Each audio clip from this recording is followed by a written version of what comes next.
Today on 3 Minute Thursday, we are talking about the pivot.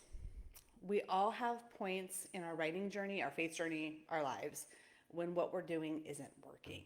And usually, when that happens, when we reach a place where what we're doing isn't working, it's time to try something different. We need to pivot. So, there's three things I want to talk about today. I'm going to try to do a better job of keeping track of my time. Last time was kind of crazy. So, the first one I want to talk about is the project. Sometimes it's the project that needs to pivot.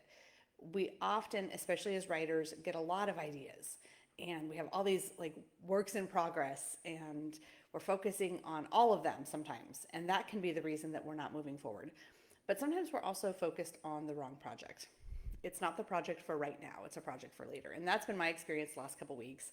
I've been diligently asking God, what's my next step? What's my next step? And finally last week, he's like, you're not on the next step, you're on this step. So just stop trying to look forward and finish what I've asked you to do right now. And I was getting distracted by all the other projects. So the first thing you want to ask yourself when it's not working is not ask yourself, ask the Lord, is this the right project for right now? That's one area we may need to pivot.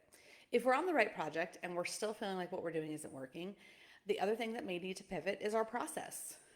We all have creative flows, and creative blocking helps with that.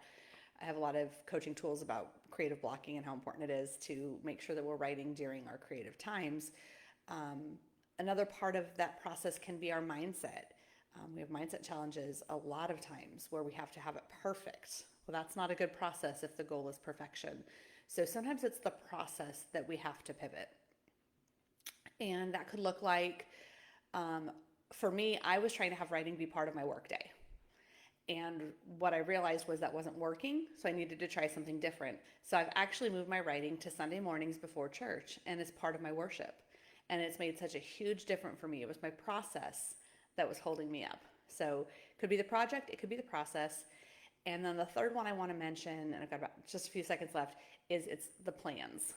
Sometimes the project or the direction that we're focusing on is our plan and not God's.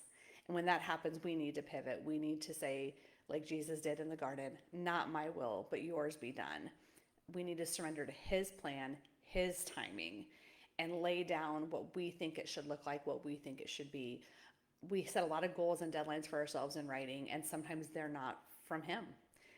The timing is different, and we want it to go faster, or we want to drag it out longer, and that's just not it. So that's our 3 minutes for today. Pivot, project, process, plans. Those are the things I want you to think about.